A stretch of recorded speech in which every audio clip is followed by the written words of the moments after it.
Hi, Tom Trento, Director of the Florida Security Council, here once again with another edition of America on Guard. And those of you who follow this know that we are on guard, guarding against anyone, any ideology, any individual that attacks the U.S. Constitution. We're defending the state of Israel, which we believe is America's tip of the spear out in the Middle East. And we fight for the defeat of radical Islam and this ideology, the political ideology that's destructive to any country it goes into, and certainly the United States, and we're fighting against that. We're on guard against those issues. That's our kind of theoretical basis. But we're activists. We're resistance fighters in a day and age in which that's needed.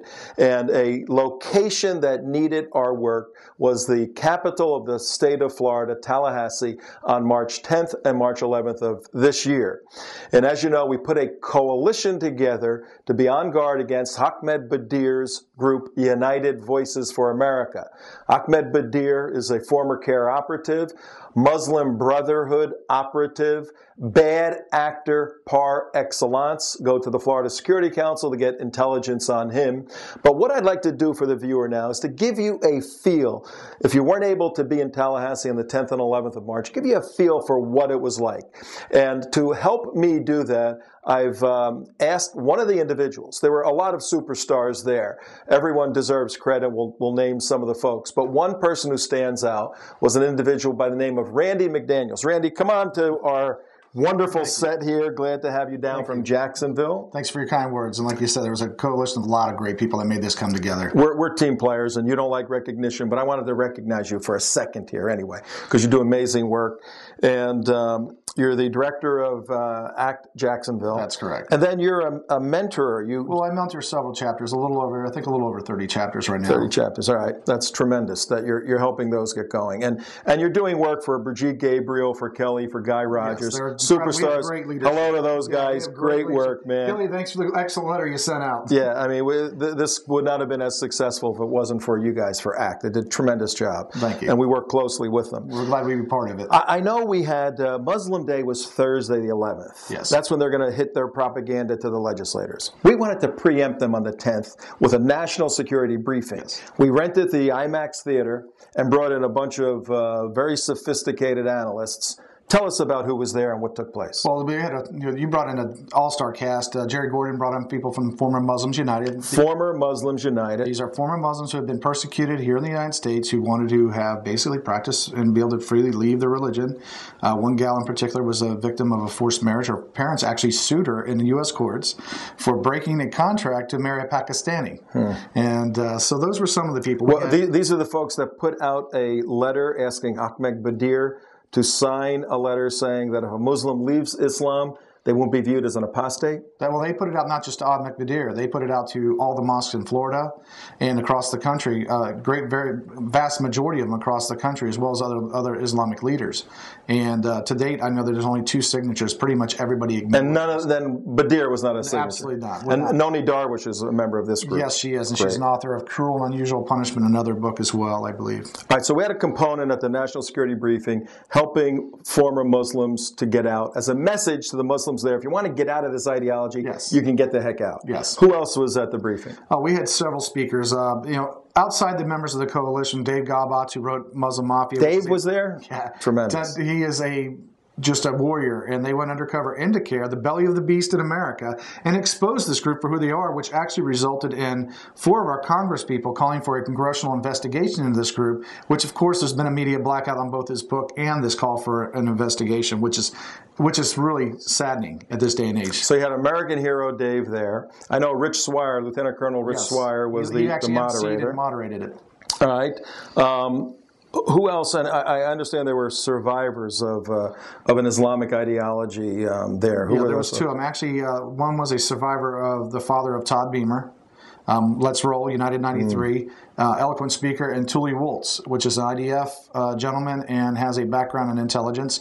He lives in America now, was actually, ironically, on vacation in his home country, Israel, and when he was blown up, and he realized what was getting ready to take place, and tried to save his 16-year-old son, who was actually, the boy's life shielded him and actually saved his life. Sad story. And we've done a video on that story too. I Want to Live. And it's on That's YouTube. Heartbreaking when you hear it. You know, I'm here. I'm supposed to be this big tough guy, and tears are rolling down my eyes. And I've heard the man speak more than once, and every time it gets me. I can't get through it either, man. Let me tell you, I can't get through it either. Yeah. So 2 guys crying over, it's tough stuff. All right, so we got this event going on Wednesday, a preempt, and you guys also went and delivered material to all the publishers, a briefing kit. Yes, we put out the briefing packet on the intel that you guys put together, the packets, as well as a DVD, the Progressive Islam DVV, and What a Billion Muslims Truly Think. Tell me about the new groups, the Patriots that came over. What's that This is about? really incredible because this is really starting to take hold because typically we've had a battle, like I said before, we all have the credibility of our organizations is very important. So we vet our information very well and we go out and educate. And through this education, we've been able to, a lot of our chapters of ACT have been reaching out to the 912, the Tea Parties and other groups. And through that, we were able to get a bunch of them and other clubs to actually come to this event. Beautiful. And originally they weren't sure as to what they were getting into, so they wanted to do a little research because they Who's this Trento guy? Who's this FSC? What are you guys doing? What are you guys doing? You guys a bunch of right-wing zealots or what? After a little investigation, they found that we have our facts and we are very credible. They joined us at this briefing and walked away just amazed and wowed. And in fact, so I've had emails that they want to be there en masse next year. Beautiful. So this is going to be a huge event come 2011. They saw what many people see, that our work is hardcore work, but it's very professional, very sophisticated. Absolutely. All right, so you finish there. You see it's going to be a rainy night. All the outside activities for the next day had to be shelved. Former Marine, you go into Plan B. What happened? Well, we actually had to go out. We decided to put out the FMU letter and go door to door with that. And then we had all these activists coming. And actually, you have to give credit where credit's due. We had before I could even organize that, we had a couple other agendas. And as I come out of the rotunda, another ACT leader, Debbie and Michael out of the Gulf Breeze, I believe, they've already organized it and got the Tea Party jumped in with them. And they started organizing together. And I walk out and they've already got a protest over there by Badir's people at lunch with signs. It was just incredible. That's amazing. I was in another state under another operation, if you will, and one of your coordinators, Stacy, she was magnificent work. She did a lot of hard work behind the scenes with very little credit. Yeah, Stacy, way to go, baby, way to go. That was excellent. And what about the penetration of you guys into some of Badir's stuff to observe and to catalog what he was saying? Well, Alan Corman, our Orlando ACT chapter leader, was obviously part of the coalition and very instrumental in working with you and getting things done and the security side. He takes it upon himself, says, hey, let's go into this event. Let's get some activists. So I get a phone call. Randy, get some of your guys up here. So we took a select group of our activists up there, and we were just going to peacefully walk in and watch this. And they were so shaken just by our presence in the hallway that they tried to get us barred from entering the room. It's a public place, public room. Yes. Anybody can be there. Yeah, that's nonsense. That's why we cut through some of this stuff. If you want to have a public event, then you got to allow people to be there. If you want to have a private event, have it a private event. It's that simple. That's exactly what it comes down to. And I tell a lot of people at public events, organizational events, discussing this stuff, go in a private room. And these folks, if they want to have something private, they should go there too. Yes. So the bottom line was, sum it up. How was America on Guard against Muslim Capital Day? Well, what are your thoughts? To sum it up, it was an excellent briefing. We were able to get, matter of fact, the Attorney General's office was supposed to host Ahmed Badir. After looking at your intelligence on that, they actually canceled the meeting once they realized who they were meeting with by the information provided by the coalition. Amen for those guys. And then they actually hosted our group to give a private briefing to the Attorney General, Bill McCollum's office. So it was very successful in that. It was very successful in the fact that last year I was there with you to support you on the first year you did this, and their numbers went significantly down. And our numbers went significantly up. This year we had Patriots. And even with the rain and the canceling of buses, we still had over 80 Patriots out there who came on their own, jumped in their cars, and still came in the weather. To get 80 people to Tallahassee, a place that's almost impossible to get to on a work day in the rain, amazing work. Absolutely. Let me sum it up, folks, with just saying that it was a highly successful day. It shows what true activism is about. Go to the Florida Security Council. If you're interested in taking a stand for the United States of America, fighting to defend the U.S. Constitution, we want you to join with us. We need you. God bless all of you out there. God bless the United States of America. And God bless this guy right here. America Akbar. Yeah, right. It's Tom Trento and Randy Sam signing off. The time for naivety ignorance, apathy, slumber, and ineptness is long past.